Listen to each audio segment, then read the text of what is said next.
Let's discuss the 5 most important things I've learned as a wife being married for 14 years to my husband. We're going to talk about some of the most valuable lessons that I've learned after being married for so long, and you won't believe number 4 and 5.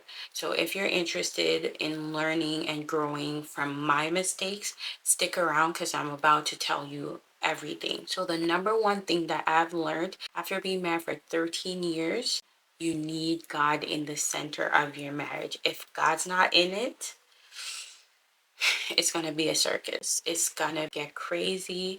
There's going to be no order. You're going to say things, you're going to do things.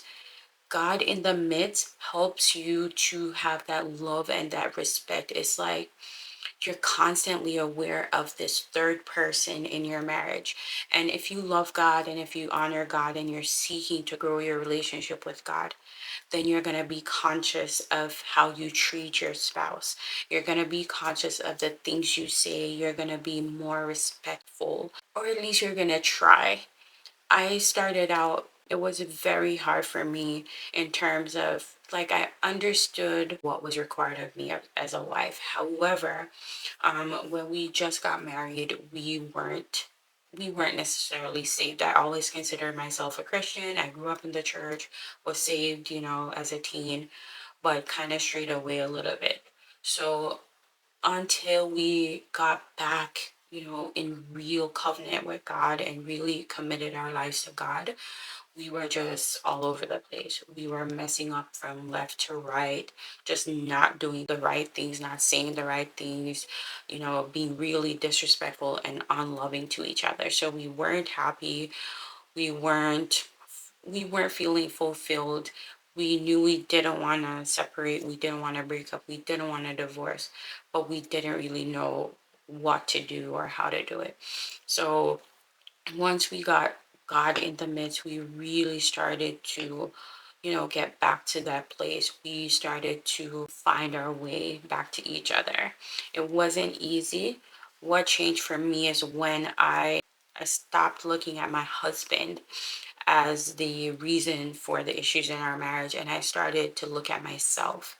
God really had to, speak to my heart and show me that I was not really doing the things that were expected of me in terms of Him and what the Bible tells me to do. And it's not a lot. It's mainly as wives, we're expected to be respectful and to allow our husbands to lead, but not because we're incapable. But in doing that, we take a posture that allows him to grow and to feel cherished and to feel needed and to feel wanted. So it's not that we're incapable. Most of the times we are better capable, and that's why it comes naturally for us to take over. And so we have to kind of consciously decide to sit back and not do so much, not say so much, not try to direct so much, but just give him room to grow and just be there as support, as advisor, as that source of wisdom that he will need eventually or every now and then. That's number one. So the number two most important thing I've learned after being married for 13 years is you get more by giving more. This comes in line with selflessness and sacrifice. Marriage requires sacrifice and selflessness. Being selfish and just me, I want this, this is what I need. My needs aren't this, it will not work. That's going to result in a lot of complaining, a lot of unmet expectations. It's just going to be a lot of disappointment. But if you focus on your growth, your development, how you're doing, what you're saying, how you're treating your spouse, how much you're giving, how much you're planting and sowing and putting into your marriage, if you start focusing on that and just nurturing it and treating it as this seed, this gift that you have, this thing that you need to take care of, and you give and you give. And then what starts to happen is that it starts to grow and it blooms and it produces good fruit, and you start to reap the benefits of it. But when you try to take, like God gives you this gift and all you do is take from it. I just want more. I want more. I'm not getting enough. And you complain. You're not feeding, you're not giving anything, you're not cherishing anything, you're not watering, you're just complaining, neglecting. Guess what's gonna happen? I know you can guess, right? It's gonna die. It's gonna die. So if we start to focus on us and doing more as a spouse and giving more and stop expecting so much, you're gonna get more. The concept of giving, the concept of harvesting, planting, sowing, you can't reap what you didn't sow. I learned that the more I give, the more I put into it, the better my attitude, the better he feels about giving to me and pouring into me and planting into me or into the marriage. So we're both putting in, we're both cultivating and nurturing what we're given, because we're both given gifts. He's my gift and I'm his. And if I take that posture, like God gave me this thing to cherish, to love, if we start to look at our husband and our marriage that way, then we're going to start to take better care of it. And it's going to start to bloom and flourish. And the fruits, it's going to bear bigger, better, more fruits. And you're going to be the one reaping the benefit. Your children are going to be the one reaping the benefit, your grandchildren. So do not take for granted the power in giving more than you expect to receive. And that's number two. The number three most important thing that I've learned being married for 13 years is that my hubby comes before everyone else. I know this one is hard, but it's so important. And it's just a lot of these things are mainly a mindset, right? It's changing the way the world has taught us to think, because this is going to help our marriage. When our marriage flourishes, our children are flourishing, workplace, they're flourishing, the society is flourishing, the world is just a better place, okay? So when I treat my husband better, I put him before my kids, which means I'm making sure that his needs are fulfilled first. I want him to know that I honor you, I respect you, I love you, I'm grateful for you. I'm not taking for granted your purpose and what you contribute and what you give and what you bring to the table. Okay, so he's always feeling good, he's always feeling fulfilled. And guess what? When he's feeling good, he's feeling fulfilled, and he's pouring into me because he's putting me before the kids and before everyone else. And we're both content and we're both, flourishing spiritually, emotionally, and all around we're in a good place. We're going to treat the children better. We're both going to make sure the children are being taken care of. We're going to be making good financial decisions. We're going to be spending good family time together. We're going to be building spiritually, and the children are included. So the children aren't being neglected. I'm not telling you to neglect your children. I'm just telling you to put your spouse first, because when you do that, everything else will fall into place. When you feel loved, he feels loved, the children are going to feel the love. Not only are they going to feel the love, but they're going to have this great example of what marriage should be. And you're passing down this beautiful gift to your children. They're going to understand, this is how mommy loved daddy. This is how mommy respected daddy. This is what mommy did to make daddy feel like he was worthy, he was honorable. And then daddy's gonna teach them, this is how daddy made mommy feel. This is what daddy did for mommy. This is how daddy loved and cared for. And they're gonna do that with their spouses and with their children. And it's gonna, you see how that's gonna just trickle down into generations. So you're doing a good thing by loving each other and just showing that love. And I'm not going to talk about the friends. Your friends should never ever come before your spouse. There is no situation where your spouse needs something and your friends need something and you're choosing your friends. Girl, if you're doing that, we need to talk. But seriously speaking, your friends, your extended family, I mean, if your children aren't coming before your spouse, come on now. Who's a friend? Who's a family member? Who's a cousin? Who's an auntie? You know what I mean? If you're putting your spouse first and he feels so cared for and he feels like he's not neglected, then naturally, if something comes up and you need to go hang with their friends or you need to go help a family member, more than likely he's gonna be like, of course you could go. Do you need anything from me? You know how to talk to your spouse, so make sure you're communicating, and I'm sure these things won't be a problem. But don't ever put your spouse in a position where they feel like they're second fiddle. I don't know, but they're second place. They should never feel that way. If you want to go out, just communicate in a loving and respectful way. Hey babe, are you okay if I go hang with the girls on Friday? Y'all don't know what it means when you ask someone. You don't have to ask for permission. You don't have to. You're a grown person. But do you know how that makes your, especially as a wife, do you know how that makes your husband feel that you honor him enough to come say, is this okay with you?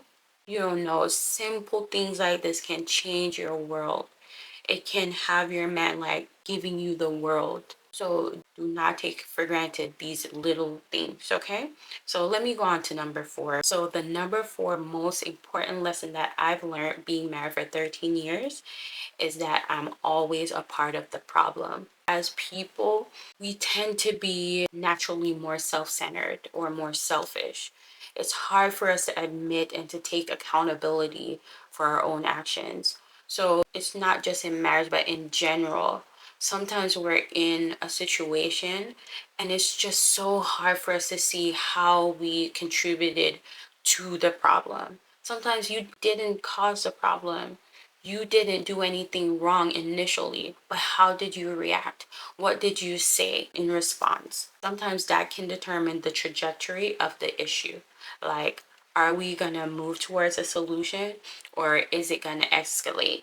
So it depends on your reaction. And sometimes, as a wife towards a husband, our reaction is not the best. We have to look into ourselves and say, you know what, I could have handled that better. You know what, I didn't have to say that thing. All right, give y'all a good example. So, say for instance, I asked my husband to do something to help me with something. I'm gonna use washing the dishes because my husband does not know how to wash a dish to save his, well, in my opinion, or to according to my standards. Okay, so say he washes the dishes, right, and I go and I inspect. Not that I'm just inspecting, but I'm taking the dishes out of the dishwasher, and I'm like, you didn't wash your dishes right. But I don't stop there. I go a little bit further and I'm like, why is it so hard? Like, it's not rocket science. I can't understand why you can't just wash the dishes right. Even a 5-year-old could do this. And my husband would always say, it's not the first thing you say, it's the last thing you say that usually upsets me. I really had to start to look into myself because really, why couldn't I just stop at saying you didn't wash the plate right or you didn't wash the dish right? Why do you always have to add the insult on top of it? You know, that little razzle dazzle on top to make them feel like utter garbage. So in my mind before, I would think, oh, I'm just being honest. I'm an honest person and you just can't handle the truth and the truth hurts. You know, the things we always say. But at the end of the day, it's not what you say, it's how you say it. I didn't have to say all those extra things. I didn't even have to say anything about the plate. But you can stop at, hey babe, you miss a few spots with the dishes this time. Maybe put a little bit more detergent or whatever. Something encouraging. Thank you so much for washing up. You know, I was so tired and I really appreciate it. And we just kind of bolster them up, you know, encourage them to want to do it instead of saying these hurtful things that are gonna have them wanting to avoid doing stuff. There's really no conflict that exists between two people, and it's just one person causing the issue.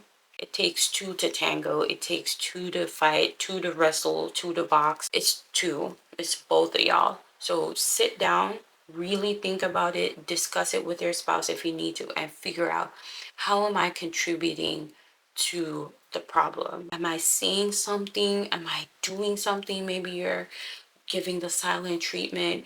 Maybe you're punishing with the sex, like withholding sex. Like maybe there's something that you do when you get so upset in reaction, and it's perpetuating the issue. It's prolonging the conflict. All right. So you're always a part of the problem. But the good thing is you can be the solution. The fifth most important lesson I've learned after being married for 13 years is that this whole world, everything in this world, is set up for your marriage to fail. From the music, the movies, culture, everything is set up for you to fail in your marriage. Like even before you get married, they're telling you get a prenup. Why are you planning for a divorce before you even get married? And as an attorney, I kind of understand it, but also as a woman of God, as a Christian, if you're going into marriage as a contract and you're giving yourself a way out and you're dividing everything, you already going in with the division mindset. This is mine, this is yours kind of thing. Remember, the Bible tells us that the two shall become one. Everything is one. There should be this oneness. And even in the event that this man goes crazy, law already gives us the right to divide everything equally. Why are we bringing in this contract? And a lot of times that contract, that prenup, carries with it some sort of resentment to the party that's being forced upon, because a lot of times it's one spouse that has the assets, one spouse that has the money, and they're trying to withhold it from the other one.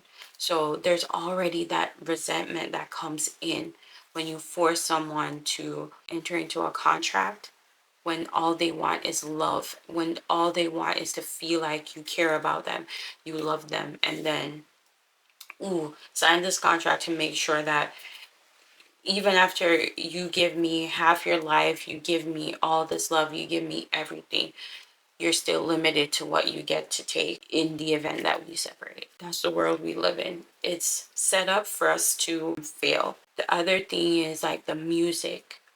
I do not even consume secular music anymore because it encourages infidelity. It encourages independence, even if you're married, even if you're in a committed relationship. It's just this narrative of independent woman, independent wife, independent this that's being shoved down our throats. All of us are individuals. All of us have different goals, different dreams. It's one thing to want that for yourself, but it's another thing for us to be brainwashed and led to think that this is how we need to do it, that we need to work a 9 to 5, we need to have our own money, we need to do this. And then we get into a marriage, we insist on working, then we want to have children, we want to start our businesses, all these things, and we get so overwhelmed and so boggled down. Our mental health is hurting, our spiritual life is hurting, our marriage is hurting because we want to take up too much. It's okay as a wife to allow your husband to care for you. It's even ideal. Bearing children is such a big task. Not just bearing them, but rearing them, making sure you have to have time to spend with them, to teach them. We cannot be depending on solely on the school system to teach our kids. I taught all three of my kids to read so that when they got into school, like right now, my 7-year-old who is in second grade is reading at a fourth grade level. I was that overworked person. I was working full time, investing in real estate, doing all these things, trying to raise the children, trying to teach them to read. And I was getting superbly overwhelmed, overworked, and tired. So we have to recognize that this system, this world is set up for us to fail. You have to take control of your life, your marriage, and make sure that you're following the principles of God and what He intended for you and His will for your life. I thank you so much for watching. I love you. Go watch the other videos on my channel if you're looking to upgrade your marriage using biblical principles and getting God involved in the midst. I love you, and I'll see you in the next video.